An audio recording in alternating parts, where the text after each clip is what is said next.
Welcome to the Lion's Gauntlet, which is peaking with Lionsgate 888 tomorrow. Y'all, whenever you watch this, it's relevant. I just had to hop on here and share some of my deep thoughts and my mixed feelings because I've been doing a fucking shit ton of healing. I've been doing a shit ton of breaking down in pure suffering for existence. And then I've been feeling that every time I do that, I'm clearer. I'm feeling more like an up-leveling. And so it's really like the breakdown to the breakthrough is like the portal. And right now, we're in a portal. And it's the spiral, but it is up and down. And I'm doing my hair right now, and I have nothing else to do, so I'm thinking this is the perfect time to actually speak about stuff. But I just wanted to give a few minutes worth of thought to this 2024 dating scene, relationship scene.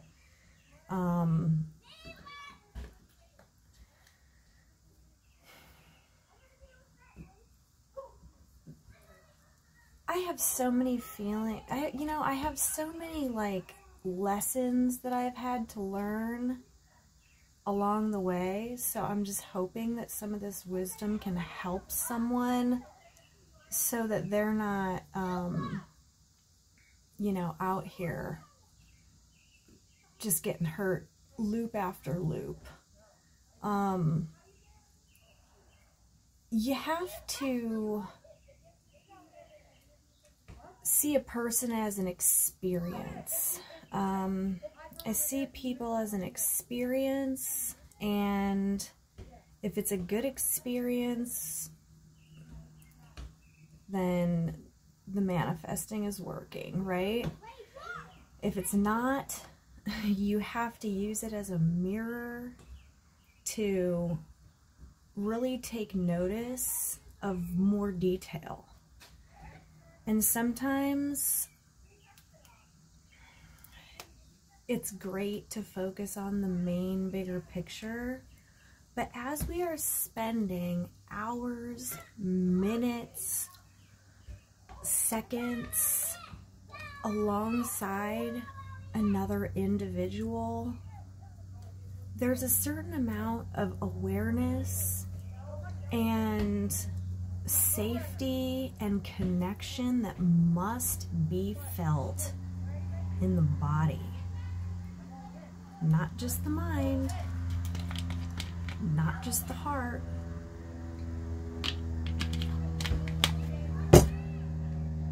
I'm telling you, I've been in some situations, and I am still in situations like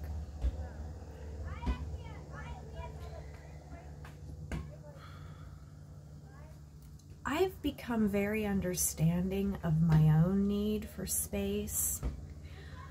I've become very understanding of my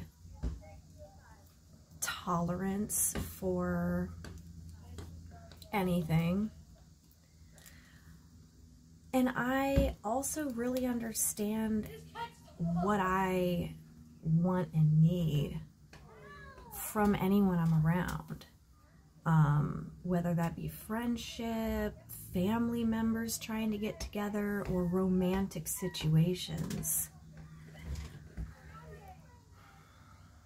And you know what? It's okay to need to take space to yourself and recharge, especially when you're on a healing journey, because when we are resetting our own sense of knowing, and we are resetting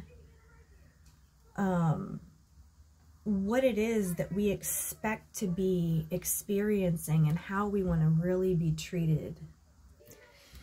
You just have to be cautious, but at the same time be open to trusting.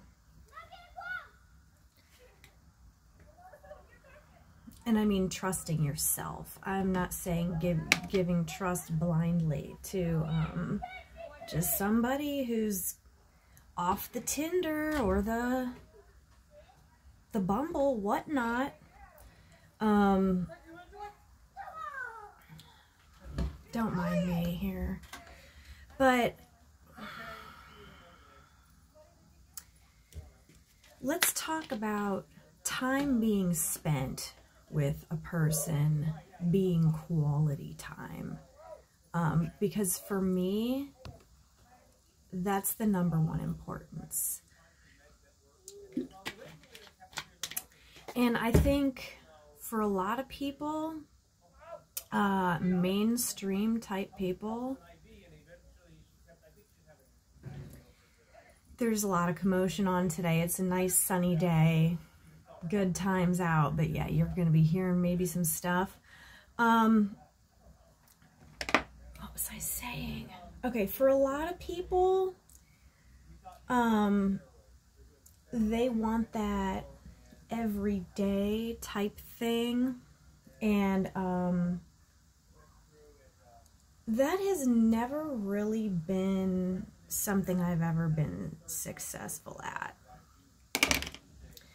The everyday stuff I don't necessarily like, because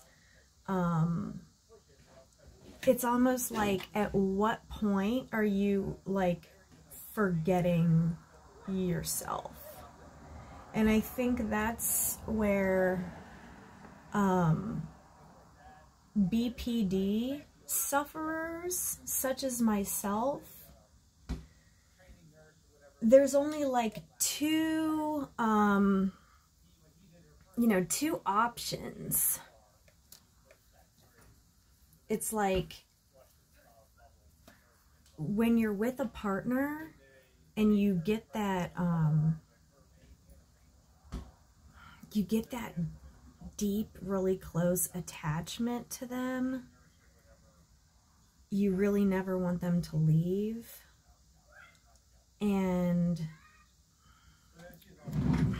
it's really hard to switch your thinking from black and white thinking that says, oh, well, if this person isn't with me all the time, then they don't love me. Trust me, I'm dealing with this, and I always have. And so I've started to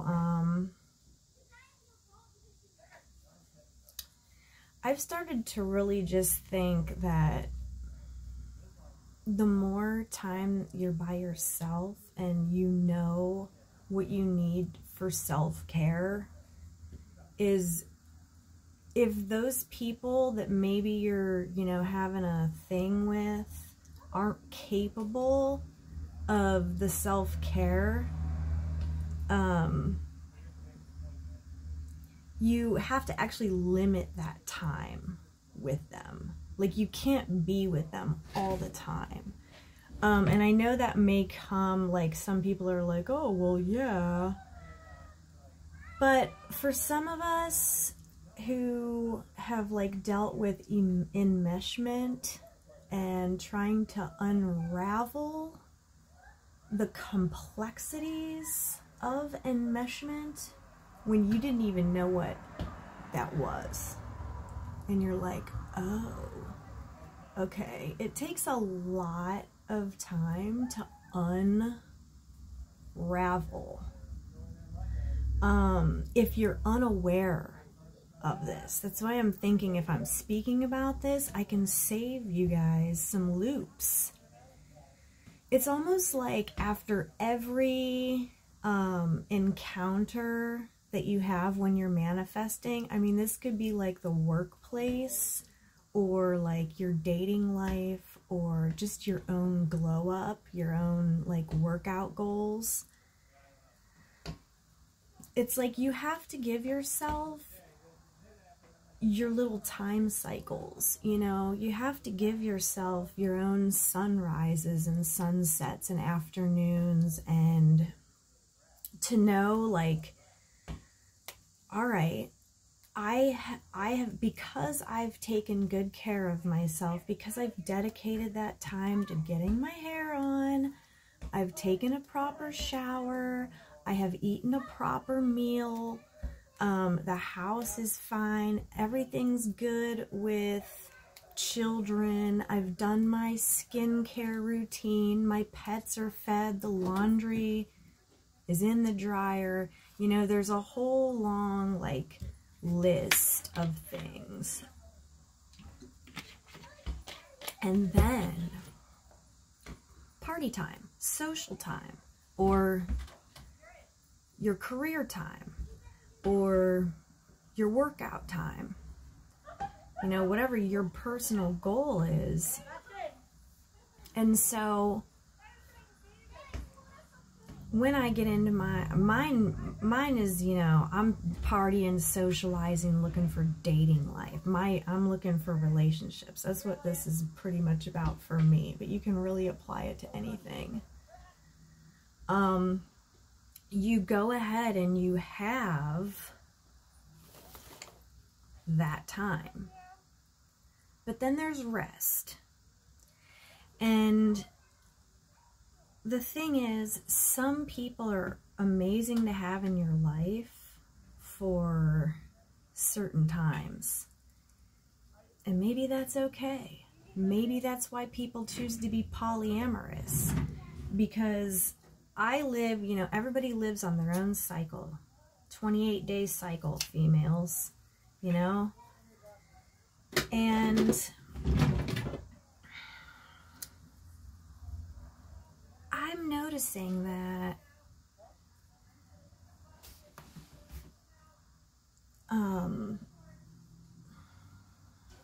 in order to really have a proper analyzation, you've got to be able to spiral back, you know, to other things, you know. And if you're not experiencing one thing and you're seeing that you can experience that one thing with someone else, it's like, well, this should be my basic standard. Why aren't you doing this? It's like when you go out, when you're used to going out with guys who always open the door for you, or you know, something like that. And then you go out with a guy who has like maybe other good qualities, but then they don't do that. And you're like, wait a second. Did I downgrade myself on accident? And then maybe you're like, you know, eating your cereal, and you know, then you have a chance to really think about things or see how other people might react, you know, in different situations.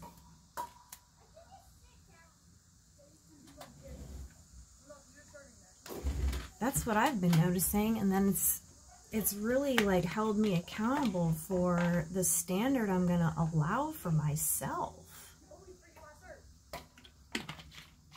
And it sucks to have to like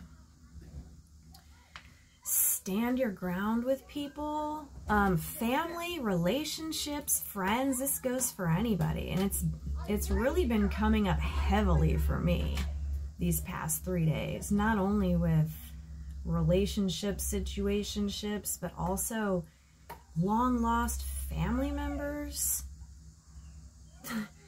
And it's just been like, you know, kids, like anybody that you even talk to, right? And, you know, after so many, like, this could be applied to let's apply it to family. Let's just apply this to family for now, because this makes so much sense for any person.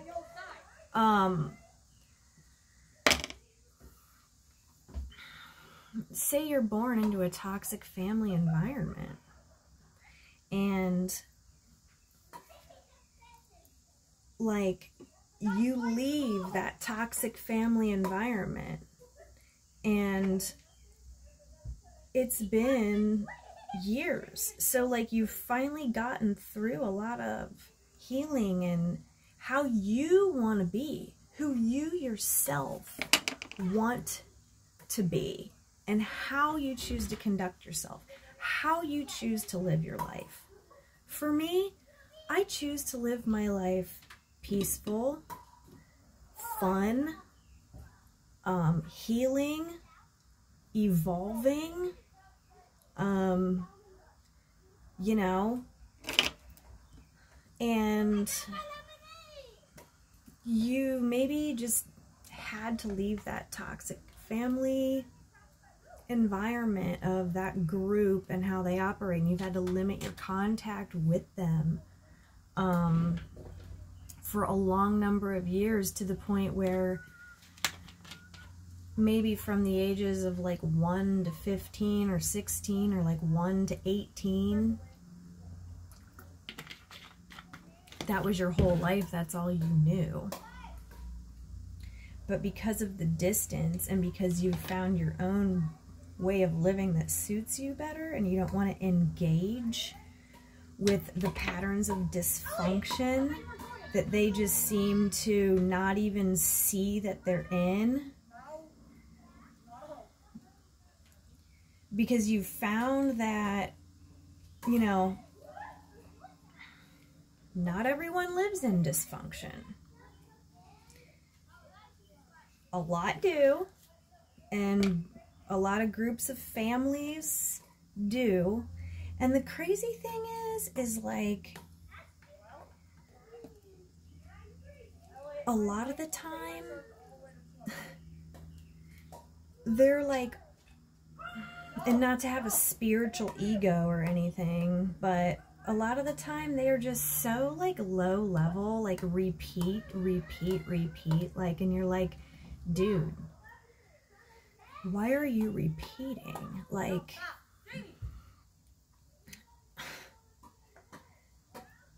and I'm like, didn't we like deal with this? You know, I don't do this anymore. So then you're like, well, okay, this is all this person is. It's like people that you encounter are just on some kind of a cassette tape player that they don't know how to change out. So even if you rewind it, or you know, pause it sometimes, they just don't have anything else to offer.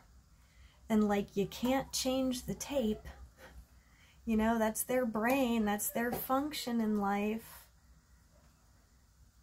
You just, I just don't want to tolerate it, I guess. You know, like, I would rather have conversations with people, you know, who are evolving and who understand awareness and consciousness. That's not to say now, if those people can be quiet, that's totally cool. You know what I mean? Like, I don't mind being around you. We can share food together. Like, I could have food with you. We could be outside. You know, we can be around each other if the judgmental opinions or just complete repetitiveness of stories of something that happened years ago, like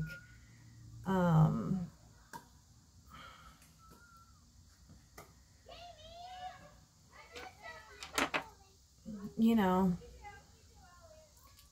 those people might not be someone that you're going to bring into other aspects of your life. And that's what I'm kind of saying, like, it's okay to have different friends or partners or family members that you go to for different things, and maybe just not everything, because you know, you spend a long time. Those, if you're on a healing journey, you spend mostly every minute of your life is spent, like, wondering, what can I do? You know, how can I make this a little bit more mindful, whatnot? Like, what can you do right now that your future self would thank you for? And so many people just don't have that mindset, and it's like, look, I'm self-sufficient. As much as I wish you could be this, this, and that, you're not that. So when you start, you know, when you start your thing, our time has come to an end. Try again another time. You know what I mean? And sometimes that works with family. Sometimes it doesn't. And so you just, seems like people just keep throwing themselves out there. But, yeah, I'm just saying, if you're only going to spend a certain amount of time with someone, that's got to be good, enjoyable time. You know what I mean? And it can't just be, you know, not worth it. So, yeah. Basically, right now during this portal, but really any time, it's, you know, giving yourself that space to reflect. Because I just remember, you know, living with a partner or anyone, like, it's hard to be, like, around someone that's not going to treat you how you want to be treated. And then that's where fights happen, and I don't want to fight, you know? Like, I'm gonna fight when somebody isn't treating me correctly. And so I have to just not be around the people who are treating me incorrectly, because I don't want to engage in that. And it's like, if you've spent so many years, or even with certain incidences, so many times explaining to this person over and over, hey, this isn't okay with me. This hurts me. This bothers me. If we're going to spend time together, you cannot do this. And, like, for real. And sometimes when you want to say it nicely,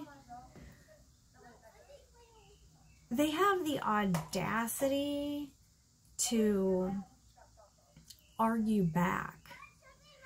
And a lot of times, one of their arguments would be like, well, it was okay then, and then.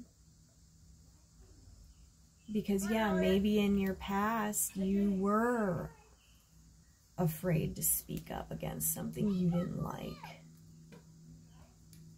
And maybe in your past, you didn't say anything, or you were still analyzing whether or not you like something or not, and you didn't know yet.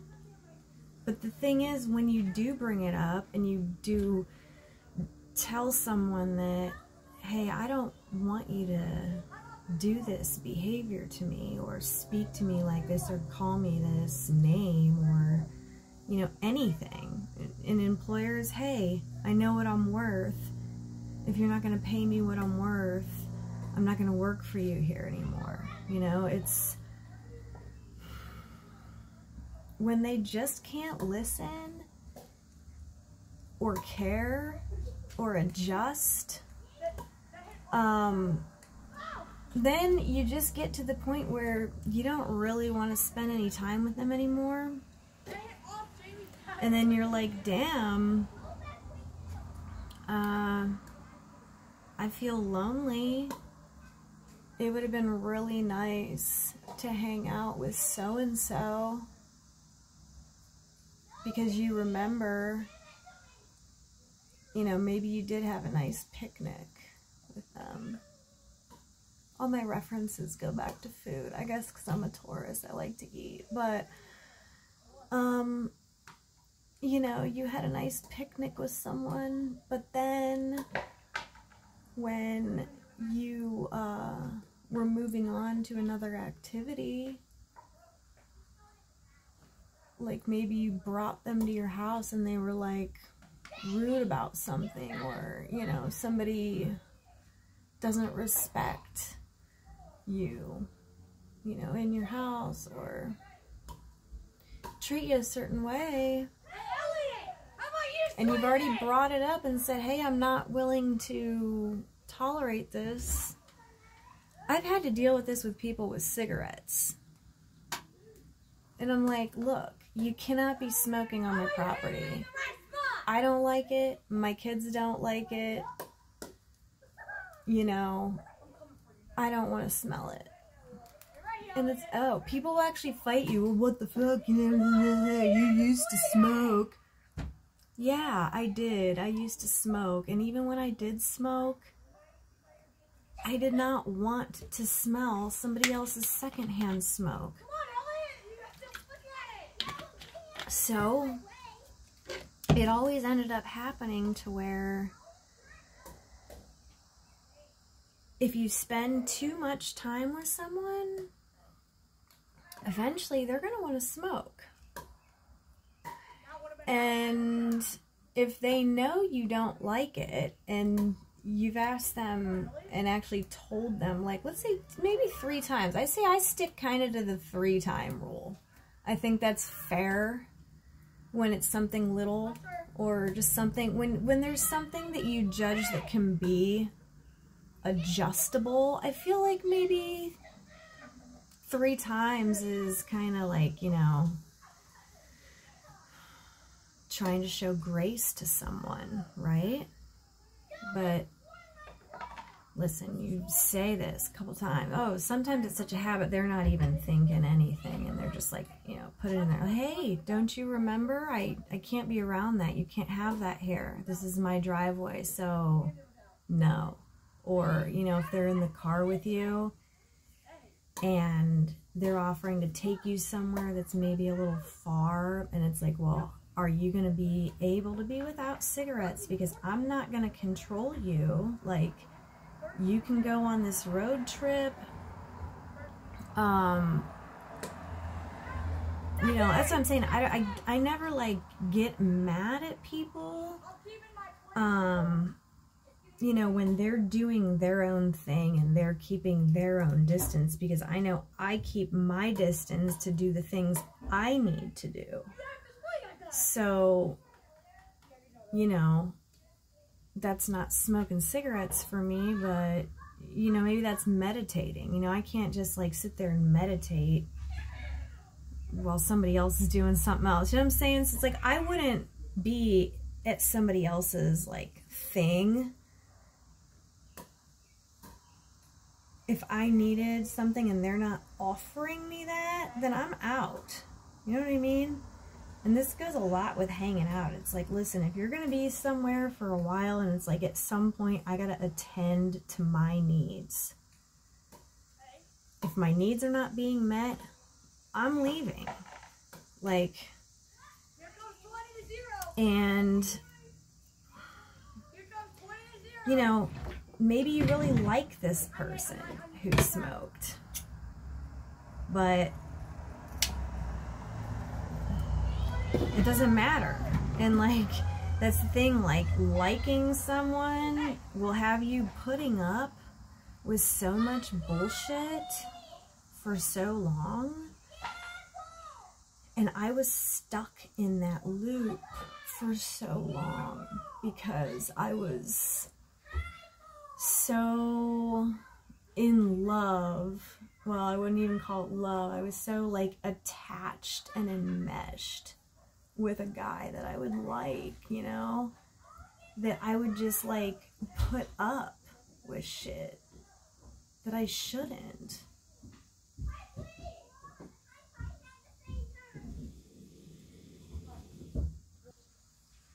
Okay, yeah. But yeah, like, no, that's not like a personal reference. Usually anybody that's been around that would smoke, I didn't really care that much anyway. But no, I do remember when I was like really, really enmeshed with this guy and he was... Mom. But yeah, anyway, you know, it's like, yeah, I did start letting him smoke around me. And like, if I would have ever said anything, maybe he would have stopped. Probably not, because judging on the other stuff that he's, you know, anyways, this isn't about him or that. It's just about every single person knowing what they actually want and what they don't. And sometimes that really just keeps you alone. So yeah, but I mean, this can go for any habit, you know, like I don't like when guys kind of like speak misogynistically. There's a lot of things I don't like. But anyway, I'm just saying, use those instances. Use those instances when... What? Hi, Erica, Mary, Isabel Miller. Domingo. Marie. Domingo.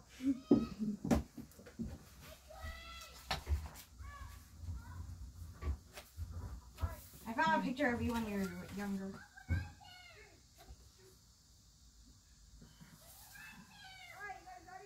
Who that? That's Dustin's dad. Is that Dustin? Mm-hmm. Did you show TK? No. You should. He's gonna get pissed. No, he won't get pissed. Be like, hey, TK, did you know that's you? What is that? It's TK. Is that Dustin? No, it's Jeff. Is he gay? Yep. I don't know. I have no idea. Damn! Yeah, you should go show TK. Oh, that's little feetsies. And hams. Oh, that's cute. Is that your house? Mm-hmm. Looks so cool. And that's when I thought I had a real little family. Your babies are bigger. Yeah. What happened? I was breastfeeding Ethan. Which one? Yeah, I thought I had a real family. Actually, I should send that picture to Ethan. Huh? Let me take a picture of that. Yeah, this little baby Ethan here.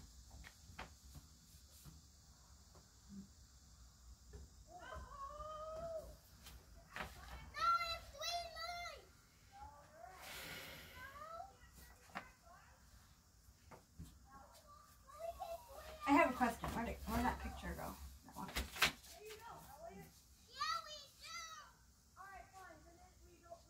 Is that also you? Mm-hmm. Why do you look so skinny? I was skinny.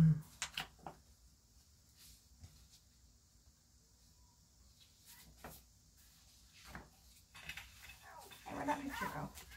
Oh, here it is. Who is that? Ethan. Are you oiling Wait, him up? is that Ethan? Are you oiling him up? No, it's... You might say it right here. Yeah, this is Ethan's book. Oh, you have Ethan's book. Yeah, but TK's on it. Yeah, but the other one is TK's. Whoa. Why are you like oiling him up like that? I'm not. He was in the bathtub. It was a bath. Are you touching his penis? No, I'm covering it up. Sure about that? I'm covering Well, it. you're touching it. I'm covering it so the camera can't see it. You're touching it though. I mean, I'm covering it.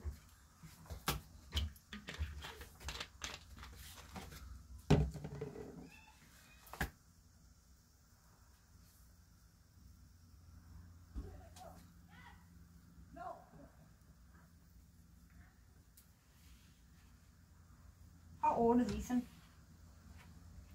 21, I think. 22. What's this?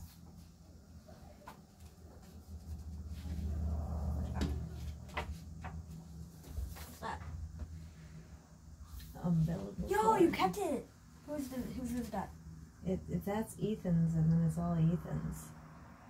Why'd you keep that? I thought I kept most of It's them. probably rotted. I don't know. Did you keep mine? I hope so. I probably did. Where'd you put it? I don't know. Either in a book like that or maybe in a little box. Yo! May 4th. May the 4th be with him. Was he born on May 4th? No.